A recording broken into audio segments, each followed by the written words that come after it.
Hi, Benjamin. Thank you so much for accepting my invitation for the first virtual Attain podcast. It's a pleasure to have you. You have been a champion in this industry by helping refugees, immigrants achieving their employment, educational goals, and overall self sufficiency. So, your tips, your insights, and your recommendations will be valuable, helping our new neighbors adjust with the American society. So, once again, thank you so much for accepting my invitation, and it's an honor to have you. Pleasure is mine. Thank you, Sabon, for inviting me to your podcast. This is very great. I'm very excited to talk about various topics on the how refugees and immigrants come into America and start their new lives here, and also share insight on my own personal journeys as well. So I'm very excited, and it's a pleasure to be here. Thank you. Thank you, Benjamin. Starting with your journey, your journey of immigrating or coming to the United States. How was it? How did you adjust it with the American life? If you can walk us through, I think that will be good to know. And then we will have some follow up questions regarding some challenges, some tips. So yeah, let's walk through your journey. And it's every immigrant, every refugee has a specific, a very unique journey, and I'm pretty sure you have one as well. Sure. Thank you. Yes. So yeah, let me go ahead and start with my upbringing. I'm originally from Bhutan, which is a landlocked country between India and China up in the Himalayas. So we are near the tallest mountains in the world. So as many of you know, I live very close to the Mount Everest. So I grew up there in the Himalayas, my childhood and early teenage years. And then I went for my schooling in India, actually, in a international boarding school near Excellent. The borders of China and India, up in the foothills of the Himalayas as well. So I did. It was a very good experience because I was exposed to my student friends from all over the world, pretty much. So, and then that's where I got a lot of my international experience. I learned many different languages, so I feel like I'm a global citizen that way. And then from there, it prepared me to come to the United States on a student visa, and I went to college here up in Indiana. Okay, wonderful. 4 years, studied my social work degree, specifically in the peace, justice, and conflict studies. And I got my bachelor's over there. And then after that, now since then I've worked in the nonprofit sector, helping the refugees and immigrants all the way from case management to employment and trying to get them self-sufficient and be ready to be part of this American society. So that's the gist of my background. So right now with those activities, are you at the supervisory level, supervising a good number of staff who are assisting new refugee populations, correct? Correct, yes. So bulk of my years was in the field, helping the clients and having a relationship with them. And through those experiences, now I'm into a different role of managing the caseworkers, employment specialists, and it's a totally different way of doing it. But I'm really happy that I'm building a team and being a leader in leadership position, which is totally different, and I'm really gaining good experience. Yes, absolutely. Well, thank you, Benjamin, for sharing your journey, coming all the way from your home country to United States, pursuing education, and I'm pretty sure through that journey you faced with some challenges, right? What common challenges you face with, and I want to know how did you overcome those challenges. I think that will be also very important to know. Like I previously mentioned, every immigrant, every refugee has different story, unique journey, along with challenges that they faced. What challenges did you face? Yeah, that's a good question. Yeah, so I believe that life is all about creating good relationships in your local environment, and then no matter where you go, if you don't establish new and good relationships, it is very difficult to integrate into the local community and their cultural norms and things like that. So growing up in Southeast Asia, I was with folks who spoke the same language, ate the same type of food, went to the same type of cultural events, and do things like that. So then, for me, even though I was exposed to a lot of international students from all over the world, still my cultural ties from where I come from in Southeast Asia still remain strong. So Exactly. when I immigrated to the United States, it was a culture shock because first of all, I went into a community in Indiana, where in a small town where the population was maybe like 50,000 to 60,000, and it was a very homogenized community. I lived in a community where there were Mennonites. So these Mennonites are folks who believe in peace. They are peace-loving Christian society. So I was thrown right into it, and it was difficult for me to build meaningful relationships, even though I did not uh, uh, have the experience with that background. So yeah, it was certainly relationships, especially in my first and second year, was difficult. I was part of the soccer team, tennis team, because I recreationally I love playing sports, so that helped me a little bit. However, after a while, the relationship started being more meaningful, and then my third and fourth year in the college year, it was a great experience, and I loved it because I was able to integrate into the local community. You mean that overall you're stating that it's good to be active and approach and reach out to the members to be able to get adjusted as soon as possible. Yes, correct. Yes, vice versa. Moving forward, because you're in the resettlement world, you've been in this industry for a significant years. How do you observe? How do you see refugees, immigrants adjusting with the American society? Do you think it's challenging? I know there are cultural shocks. What are some other challenges that you have observed in general, and it's making difficult for the refugee populations to adjust with the system, with the environment, and any tips you have for them on how to get adjusted, properly or a little bit faster. I want to have your thoughts on this specific question. Yes, thank you. This is a good question and much needed exposure to the larger American society. I feel like um, it's America is the greatest social experiment that the world has ever seen. So we're still doing ongoing with how different pockets of local community interact with each other in trying to define what America is all about.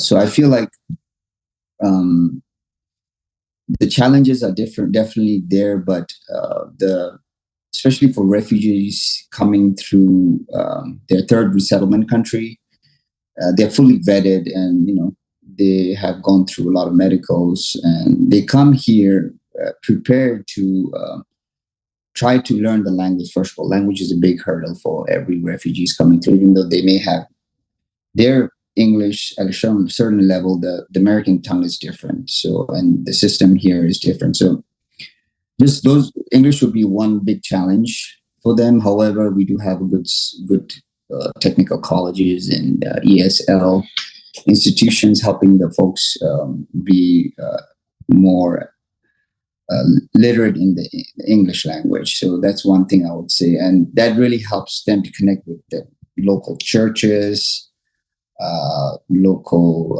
religious institutions, other religious institutions. That really helps folks integrate into American society through networking. And like I said before, relationship is such a big thing, and empowering refugees to just come out of their comfort zone. It's very important because most of them just tend to be complacent with their own ethnic communities, because there's so many different ethnic communities that come through the U.S. As refugees to be settled here. So I would say, yeah, English is definitely one big challenge. The other one is in terms of self-sufficiency, like I would say, like navigating local transportations, trying to venture out into different types of industries to work, because historically, like even till this day, most refugees tend to just stick to where the previous refugees have worked, and they go out and just work in the same type of entry level positions. And there's hardly any mobility to do an upgrade, because lack of empowerment. There's many things. So lack of empowerment, getting more networking in the community to better yourself, go to college, things like that. So, those are some of the challenges I feel as for newcomers, refugees, in my perspective. Absolutely. And overall, like I said, mentioned previously, you're in this industry, you have been working with this refugee immigrant population. Do you think they contributes with the local economy and also with the local social activities and overall, the economy is important, right? The economy of a local city or state, whatever. But do you see that contributions practically? Oh, yeah, definitely. Over my 7 years working with refugees, I think 5 years out of the seven was doing workforce development. So anything from being an employment specialist to an employment coordinator. So I know how how the work ethic is for refugees, because they need to survive as newcomers, and they need to pay their bills, which comes every month, as you know. So many expenses, even the basic expenses. So the overwhelming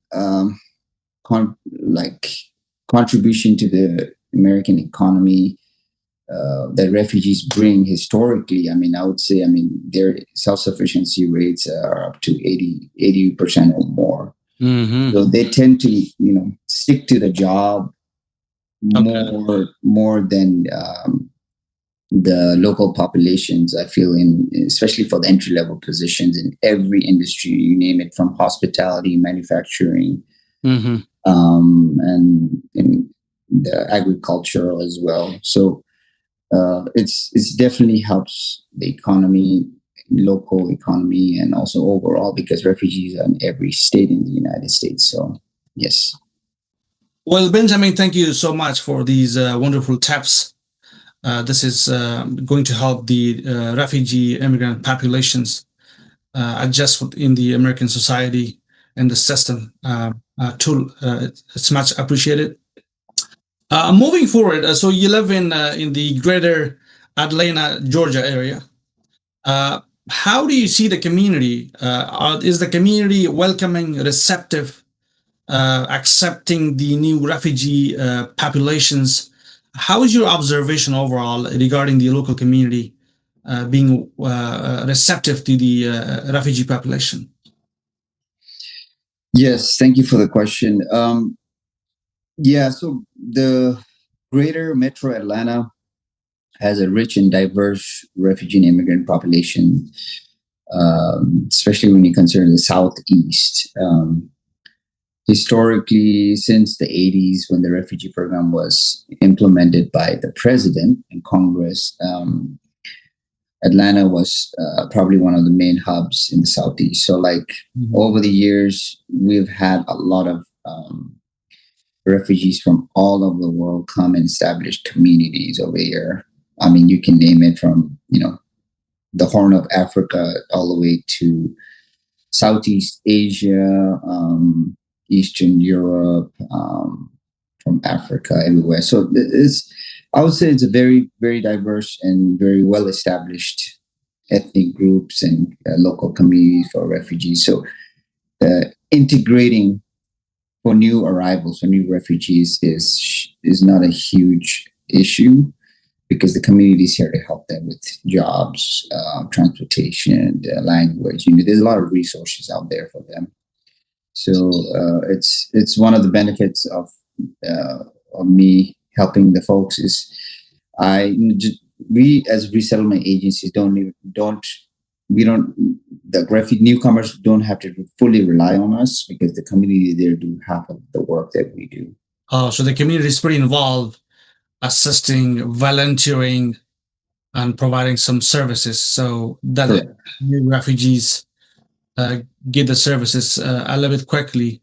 So that's awesome. So overall, your observation shows that the communities, local communities in the greater Atlanta area, and also Savannah and other cities, overall, Georgia is a big state, Mhm. welcoming and they're receptive, and there are well-established communities in the state as well. Yes. In terms of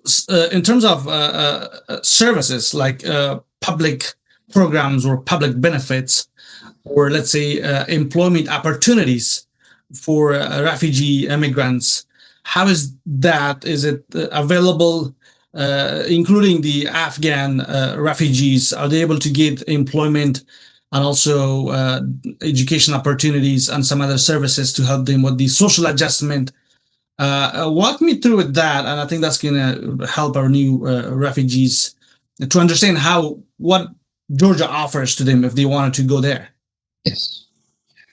So first of all, Georgia is. I would consider Georgia as not being a welfare state compared to the states up in northern part of the United States. So trying to if you really want to work and make a living, this is the state for you. However, for refugees and immigrants coming through, most of them don't tend to use too much public benefits because those are just there for them to survive in the beginning. But if you look at the manufacturing industry, it's great here in Metro Atlanta. I mean, anywhere from window making companies, steel, Amazon warehouses, to a lot of big major hotels, especially in the hospitality industry. And then obviously the big meat processing plants. That's all over. I mean, Georgia is probably, they produce the most amount of poultry in any other state compared. So we have one of the biggest poultry production over here. So historically, that's, especially with refugees who are illiterate and don't have English, tend to go on those historically have been be able to be self-sufficient because of working in those environments. And still, it's going on. So there's a lot of options out there for newcomers, and then the older refugees who've been here tend to be in more managerial positions. They're the ones who can figure out transportation and help the newcomers. So it's a very diverse and thriving community in terms of employment. It's not a big issue, I would say. I mean, as long as you can find the right connections, folks can get full-time jobs and just be self-sufficient. Excellent. Regarding the employers, the businesses, how do you observe employers overall? Let me make it summarize. Like, how do employers really see that the refugee immigrants contribute and helping their businesses grow and make it stable? Are they happy overall with the refugee immigrant populations working at their businesses, right? And through that, it helps the local economy and their households as well. Yes, very good question.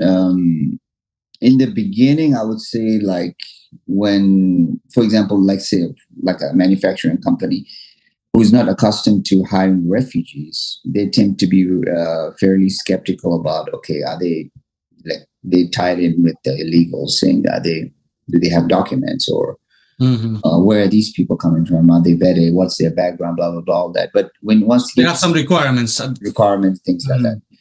But once they figure out that, get more information on how they're vetted and their work authorization, and then for them to get pathway to citizenship and all that, and and then in my experience, most refugees who tend to have a higher job retention rate in most employers, where they tend to stick to the job longer than the local population when we talk about entry level positions, because these folks are really trying to survive and make a living. They don't have much options out there, so it's natural. But at the same time, it's the work ethic is there. They know that they need to feed their families, so it's they'll do whatever they need to do to stick to the job and things like that. So it's employment is there are challenges, but overall, I think it's good for the economy, and especially the local economy, because the hiring cost of uh, hiring new employees, those costs, I feel like it's reduced when you hire more refugees for an employer. So there's more incentive to do that, because local employers and especially in the manufacturing industry and hospitality, they tend to uh, feed off information between them, especially if it's the same type of industries, so that they can lower their hiring costs, especially when it comes to onboarding, HR, and things like that. So it's definitely a benefit to hire refugees. Excellent, excellent. One thing, the communities must understand, and the local community, is that refugee immigrants are now part of the American society, right? Uh, in your thoughts, because you've been in this industry for a significant number of years, how the local governments, or in what ways the local governments can help refugee immigrants, achieve or attain self-sufficiency, be more successful, what the nonprofits can do, and also even the communities, for example, the Afghan American community, or the Bhutanese American community, or the African American community, and Hispanic American community. What is the community overall responsibility, the local government responsibility, and the nonprofits in the social services industry to help these newcomers attain long-term self-sufficiency and sustainability? Yes. So when we're talking about the larger context of how city government works, the counties, and what are the benefits they can provide for refugees who've been here for a while, and also for the newcomers, I would say that we need to, we as professionals in the social work environment, nonprofit environment, advocacy in the local sector is very important, because refugees need to understand that they need to, for example, call their local representatives, because they're the ones who represent the constituent, in terms of what are the issues, what are the needs in the local community. So raising the voices for advocacy, it starts from there. I feel like, based on what the issues are out there in the general public, because we're refugee and immigrant. I mean, our issues, our needs in the community is just a niche, right? And because we're dealing with the greater American population, there's so many other types of population needs and things out there. So advocacy is a very big thing. And part of the advocacy efforts, I feel like, is the pathway to citizenship for refugee immigrants is very important, because only when these folks get their citizenship, then they're able to participate in voting and trying to raise awareness for certain bill that is coming out that's going to affect the local community. Because we live in a very capitalistic society, so resources tend to shift based on how the political environment is nationally and in the local political arena. So it's about like getting the right information to the refugee and immigrant community, and so that they're well informed to decide how they can be part of the political platform and in terms of advocacy and things like that. So I would say advocacy is number one, and secondly, it's trying to make efforts to go tell them to vote or to call their representative. See, this is we're going against for them. We don't want like this bill, or we want to advocate for this bill and things like that. So it's a huge thing for us to make an impact, because at the end of the day, I mean, that's where everything is decided in our political environment. Exactly. So they have to voice up. They have to speak up. Yes, exactly. And demand their rights and what they need. I think that's a good recommendation. So wake up overall. I think public awareness is important. Yes, in the community, and also their integration and coming as a one voice to be heard in the local, state, and national level. Correct. In this section, we're going to talk about your experience serving the Afghan refugees. How was your experience serving the Afghan refugees, immigrants, especially those arrived in the United States after the collapse of the Afghan government and the withdrawal of the U.S. Forces from Afghanistan? I want to know your experience. I think that will be valuable to know. Plus, the audience will be looking forward to know about that as well. Yes, definitely.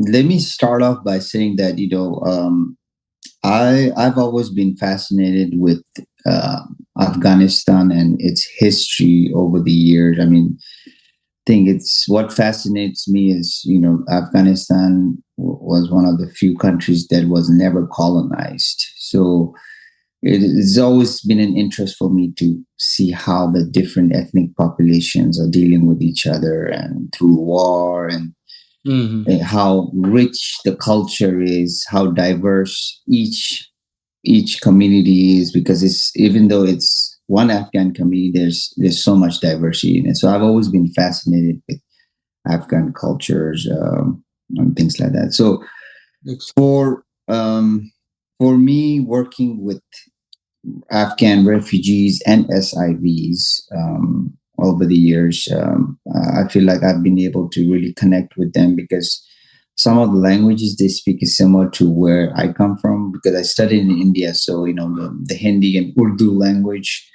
is very popular also in the Afghan community. So it adds a little bit more of a dynamic in your relationship with them, because when you speak a different language, you can connect with them more, figure out what their needs really are, and then try to help them with whatever it is when they come to a new country. So my experience has been very good. I mean, the Afghan community is all the relationships I've established have been good ones, where I was able to help them with their first job, or connecting them to resources to get them, for example, food or shelter, trying to connect them to different employers so that they can have a better pay, or and things like that. So there's one specific success story that I want to share. I will not mention the name of the client. However, I did have an Afghan female who she had worked in Beirut, which is, I believe, Lebanon, among the Syrian refugees. And she came as a refugee alone. I mean, she was a young lady to the United States recently in the last couple of years. And we as an organization we were able to help her get a job that was very professional and what lined up with what she was studying, especially when it comes to Afghan women empowerment, advocacy for Afghan women in the community and things like that. So she, it was a great success story, because through my helping,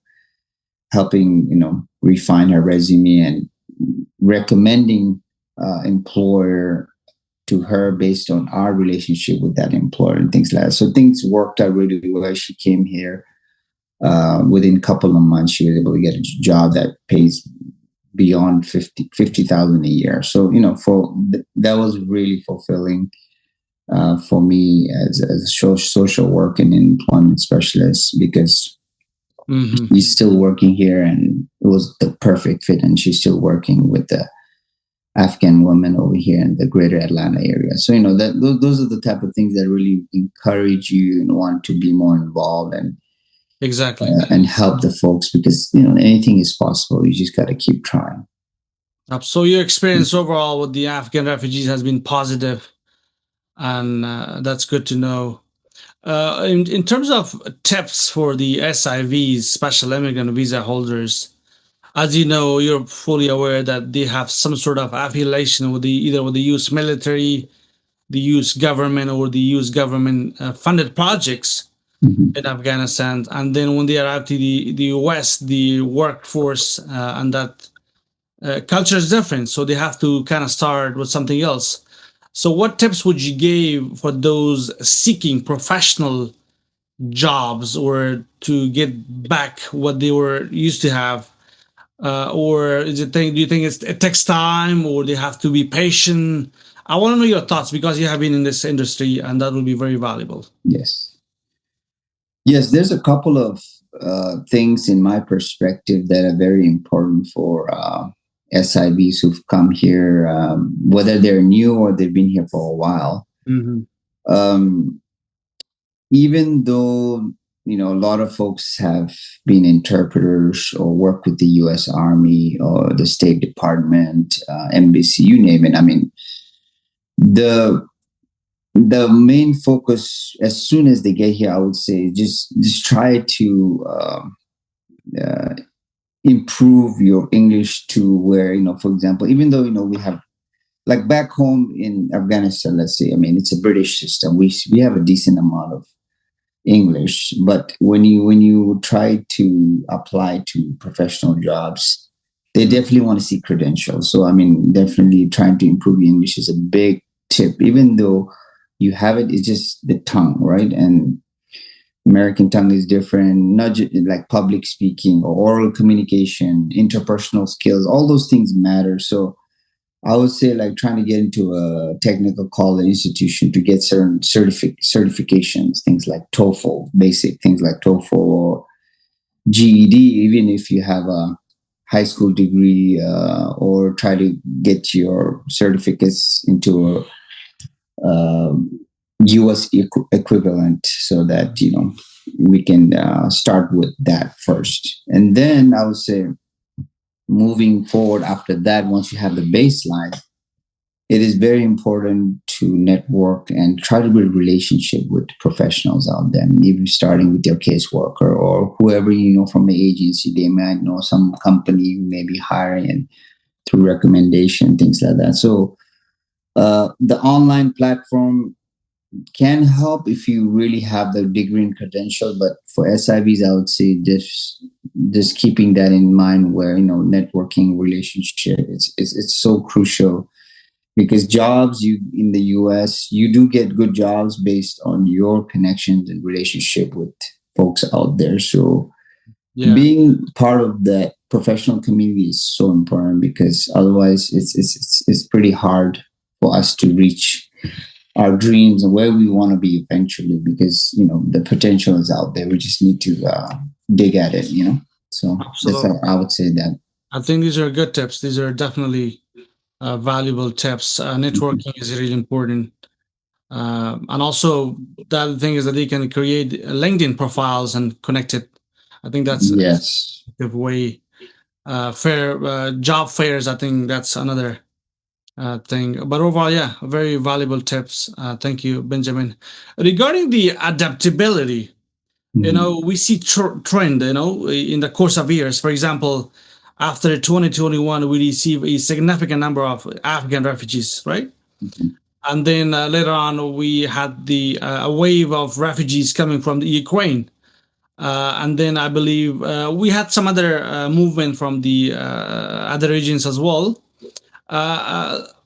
In the future, Afrikaners, the South from the South Africa. So, as an agency, as a person in this social services section, how do you adapt to serve new refugee populations? I wonder your thoughts. I know it's challenging work. It's not easy, but how do you adapt? How do you meet their expectations and provide the services that they need and they're looking forward to? Yeah, one of the strengths of working in the nonprofit sector, I feel like, is that we have a rich and diverse source of employees from all kinds of backgrounds. So language is such a crucial thing. Where if you speak a second language other than English, it just takes you makes you a better uh, social worker to Mm. help these populations, regardless of where they come from. Because when you get a different perspective on what their needs are, I feel like we can better adapt ourselves to meet those needs by shifting resources between different grants or different pots of money that we have to help the vulnerable population. Because at the end of the day, you have to really be involved with the grassroots movements of where these people are coming from, how they perceive the agency, what their needs really are, Hmm. from transportation to language services, or trying to get them a job that fits from where they are living in, and things like that. So it's, I would say, just the infrastructure that we have right now for all the nonprofits helping refugees and immigrants is very important to keep that infrastructure. Those key caseworkers, the key players in the community, where, for them to maintain their job, it's so important. Even though, it's difficult right now with no arrivals coming through, we need to be more creative to find different funding sources for, like, long-term self-sufficiency for the ones who have already been here. So adapting to change can be scary, but I feel like it's up to the management now. I mean, how are they going to keep the ones who really are involved in the community or not? Because they're the ones who really know where the resources need to go. Mm. Otherwise, if we keep throwing money at it, I feel like we can misuse our resources where things may not be efficiently used, like the money will not be efficiently used. So it's important to have those caseworkers who really know the community to maintain them in the agency. So yeah. Absolutely, Mhm. absolutely. Well, I really enjoy the conversation, learning about your journey, how you were able to overcome those challenges, those tough challenges, and also some valuable and wonderful tips for the new refugee populations.